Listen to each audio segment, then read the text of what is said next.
अस्सलाम वालेकुम बेटा। चैप्टर नंबर 13 करंट इलेक्ट्रिसिटी, जैसा कि हमने स्टार्ट किया हुआ था अपने इस चैप्टर में से हम topic to topic anti test की करने वाली एमसीक्यूज़ में जो बेसिक कंसेप्ट होता है और जो हम फार्मलिज्म इस्तेमाल करते हैं वो बेटा हम डिस्कस कर रहे थे। अपने सबका लेक्चर के अंदर हमने बेटा सीरीज़ कॉम्बिनेशन ऑफ रेजिस्टर्स को देखा था। आज का हमारा टॉपिक बेटा उसी से ही मुतालिक है, पैरेलल कॉम्बिनेशन ऑफ रेजिस्टर्स, कि अगर रेजिस्टर्स को हम पैरेलल तौर पर कनेक्ट करें तो उसमें से हमारे इस कम्पिटिटिव एग्ज़ाम के अंदर किस तरह से एमसीक्यूज़ क्रिएट हो सकती हैं, मेजर कंसेप्ट क्या होते हैं और कुछ अहम फार्मूला जो मैं आपको नोट कराऊंगा वो आपने साथ बेटा नोट कर लेने हैं ताकि उन एमसीक्यूज़ को सॉल्व करने में हमें आसानी हो। तो स्टार्ट करते हैं बेटा। हमारे पास एंटी टेस्ट की पॉइंट की फार्मूलिज्म, ये हमारी सीरीज़ चल रही थी parallel combination of the resistor. बेटा इसको डिफाइन कैसे करते हैं? If resistors are connected side by side such that same potential difference is applied on each resistor. अगर रेजिस्टर्स को इस तरह से कनेक्ट किया जाए कि एक रेजिस्टर दूसरे रेजिस्टर के साथ, दूसरा तीसरे के साथ साइड बाय साइड कनेक्टेड हो। साइड बाय साइड से मुराद बेटा ये आपके पास एक रेजिस्टर है, हमने इस रेजिस्टर को फिर दूसरे रेजिस्टर के साथ यूँ कनेक्ट किया हुआ, फिर हमारे पास बेटा थर्ड रेजिस्टर आ जाता है और इनको बेटा हमने इस तरह से कनेक्ट किया हुआ है। हियर इज इस तरह की कॉन्फ़िगरेशन हमारे पास बन जाती है ये, ठीक है बेटा। और फिर हमने इसको किसी एक बैटरी के साथ कनेक्ट किया हुआ है, ये हमारे पास पैरेलल कॉम्बिनेशन बन जाता है।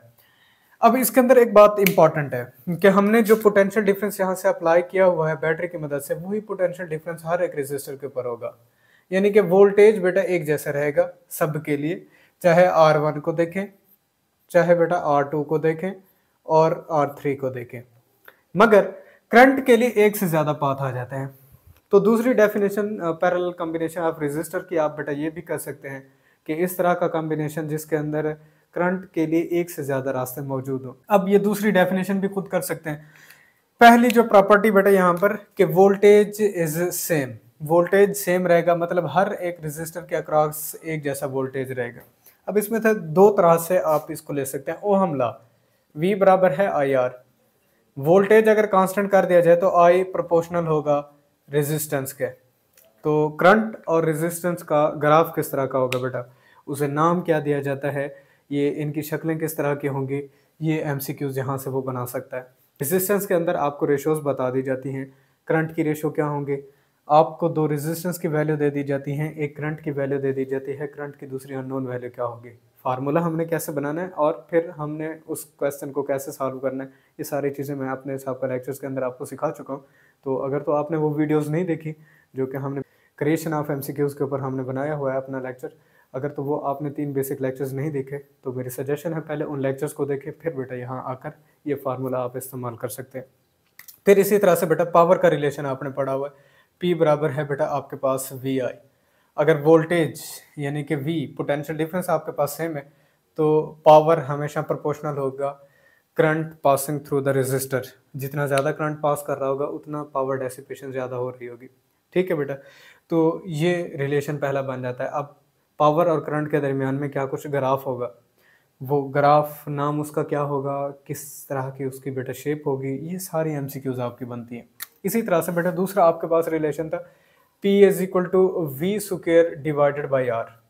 ये भी हमने रिलेशन कैलकुलेट किया था पावर के लिए। अब V कांस्टेंट है तो इसका मतलब बेटा आपके पास जो पावर है वो रिवर्स रिलेशन रखेगी रेजिस्टेंस ऑफ द रेजिस्टर के साथ।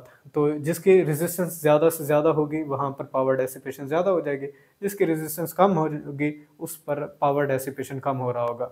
तो ये एमसीक्यूज आपकी यहाँ से बनती हैं।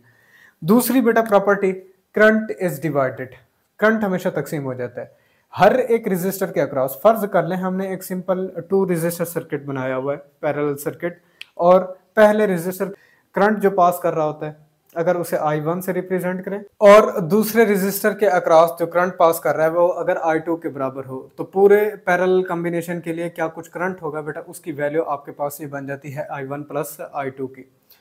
अब इक्विवेलेंट रेजिस्टेंस कैसे फाइंड करते हैं? अगर हमारे पास a number of resistors parallel connect हैं तो उस वक्त इक्विवेलेंट रेजिस्टेंस 1/RE या टोटल रेजिस्टेंस हम कैसे फाइंड करेंगे बेटा, ये बराबर होगी पहले रेजिस्टर की रेजिस्टेंस उसका रिवर्स, दूसरे रेजिस्टर की रेजिस्टेंस उसका रिवर्स, तीसरे रेजिस्टर की रेजिस्टेंस और उसका reverse, up to so on n number of resistor अगर आपके पास पैरेलल कनेक्शन के अंदर मौजूद हैं तो सबकी रेजिस्टेंस का रेसिप्रोकल करो और उनको सम कर लो तो आपको इक्विवेलेंट रेजिस्टेंस या टोटल रेजिस्टेंस मिल जाएगी।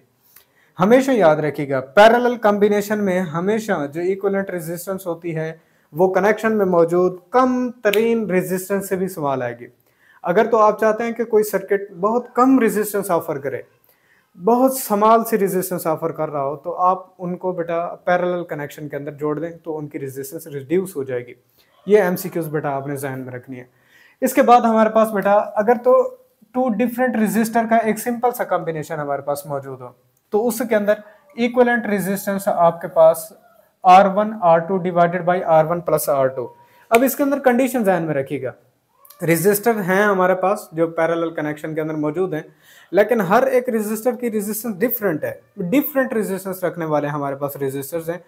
तो इस तरह के रेजिस्टर्स के लिए बेटा हम ये इक्विवेलेंट रेजिस्टेंस का रिलेशन इस्तेमाल करेंगे।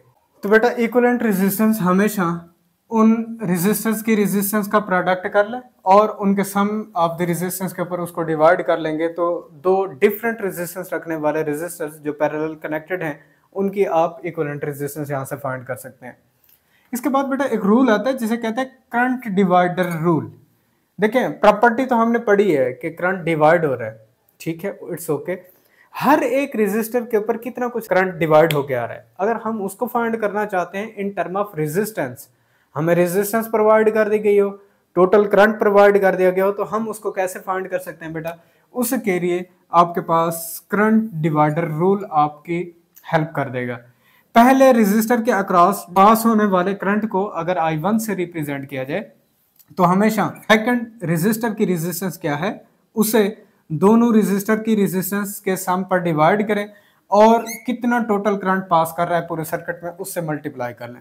इसी तरह से अगर सेकंड रेजिस्टर के अक्रॉस कितना कुछ करंट पास हो रहा है इसकी वैल्यू को कैलकुलेट करना चाहते हैं तो पहले रेजिस्टर की रेजिस्टेंस को टोटल रेजिस्टेंस यानी दोनों रेजिस्टर की रेजिस्टेंस को जमा करें, इस पर डिवाइड करें और कितना कुछ करंट पास कर रहा है उससे मल्टीप्लाई कर लें।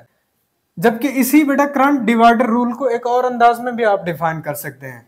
पहले रेजिस्टर के अक्रॉस कितना कुछ करंट होगा वो I1 बराबर होगा वोल्टेज को R1 पर डिवाइड कर लेना, सिंपल इज दैट। वो हमला वोल्टेज सेम है, करंट डिफरेंट है और रेजिस्टेंस भी डिफरेंट है, तो आप करंट डिवाइडर रूल को इस तरह से भी डिफाइन कर सकते हैं। लेकिन इसके अंदर देखिए खासियत है, अगर तो वो आपको वोल्टेज और रेजिस्टेंस के बारे में इंफॉर्मेशन दे रहा है और टोटल करंट की इंफॉर्मेशन नहीं दे रहा तो इस करंट डिवाइडर रूल को ना इस्तेमाल करें, इसे इस्तेमाल करें, ठीक है। ये भी करंट डिवाइडर रूल है हमारे पास। जबकि सेकंड रेजिस्टर के अक्रॉस कितना कुछ करंट पास हो रहा होगा I2 बराबर होगा V डिवाइडेड बाई R2, ये हम यहाँ से फाइंड कर लेंगे। अब टोटल करंट हमें नहीं दिया हुआ, उसने हमें वोल्टेज की वैल्यू बताई हुई है और हमें रेजिस्टेंसेस का पता है, तो करंट दूसरे रेजिस्टर के ऊपर कितना होगा हम इस फार्मूला को इस्तेमाल करके वहां से फाइंड कर सकते हैं। फिर इसके बाद बेटा अगर तो हमारे पास टू आइडेंटिकल रेजिस्टर्स हो यानी कि जिनकी रेजिस्टेंस एक जैसी हो, एक जैसी कीमत रखने वाले रेजिस्टर्स हो, तो उस वक्त इक्विवेलेंट रेजिस्टेंस बेटा किसी एक रेजिस्टर की रेजिस्टेंस को आप तादाद पर तकसीम करके वहां से हासिल कर लेंगे। इसी तरह से हमारे पास अ नंबर ऑफ रेजिस्टर्स हैं बेटा जिनको हमने पैरेलल कनेक्शन के अंदर जोड़ा हुआ है और वो हमारे पास इक्वल रेजिस्टेंस रखते हैं। अब दो नहीं है, अ नंबर ऑफ रेजिस्टर्स मौजूद हैं, हर एक की रेजिस्टेंस एक जैसी है।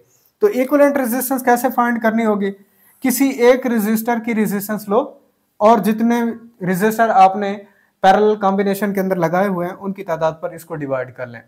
अब हर एक के ऊपर कितना कुछ करंट आ रहा होगा, टोटल करंट कितना आ रहा है और नंबर ऑफ रेजिस्टर के ऊपर उसको डिवाइड कर लें, तो इस तरह से भी आप फाइंड कर सकते हैं। इसके बाद बेटा एक छोटा सा एमसीक्यूज बनता है जो 12 सीरीज कॉम्बिनेशन ऑफ रेजिस्टर और पैरेलल कॉम्बिनेशन ऑफ रेजिस्टर दोनों को अगर कनेक्ट कर दिया जाए, जोड़ दिया जाए कि कुछ हमारे पास रेजिस्टर सीरीज में है, कुछ हमारे पास पैरेलल कॉम्बिनेशन के अंदर जुड़े हुए हैं, तो इनके दरमियान में आपस में को रिलेशन क्या होगा। वो रिलेशन बेटा यहाँ पर एक फार्मूला, इसको नोट कर लीजिएगा कि R equivalent in the series, जितने भी आपके पास रेजिस्टर सीरीज के अंदर कनेक्ट किए गए हैं उनकी इक्विवेलेंट रेजिस्टेंस हमेशा बराबर रहती है जितने भी आपके पास रेजिस्टर पैरेलल कनेक्शन के अंदर मौजूद हैं उनकी इक्विवेलेंट रेजिस्टेंस को आप उनकी तादाद के स्क्वायर से मल्टीप्लाई कर लेंगे तो सीरीज में कितने जुड़े हुए हैं उनकी इक्विवेलेंट रेजिस्टेंस आपको मिल जाएगी। तो ये फार्मूला आपने ध्यान में रखना है। इसी तरह से अगर resistance of the parallel combination, जितने भी रेजिस्टर्स पैरेलली कनेक्टेड हैं और उनकी इक्विवेलेंट रेजिस्टेंस हमने फाइंड करनी है, तो जितने रेजिस्टर सीरीज के अंदर जुड़े हुए हैं उनकी इक्विवेलेंट रेजिस्टेंस निकालें और तादाद के स्क्वायर पर डिवाइड कर लेंगे तो आपको पैरेलल कनेक्टेड जितने भी रेजिस्टर्स हैं उनकी इक्विवेलेंट रेजिस्टेंस मिल जाएगी। तो ये था बेटा आज का हमारा एक छोटा सा topic, parallel combination of the resistor. इसके अंदर जो मेजर पॉइंट हमने समझने थे बेटा वो आज हमने डिस्कस करने थे। इंशाल्लाह अपने नेक्स्ट लेक्चर के साथ हाजिर होंगे, तब तक के लिए इजाज़त दीजिए। अल्लाह हाफिज़।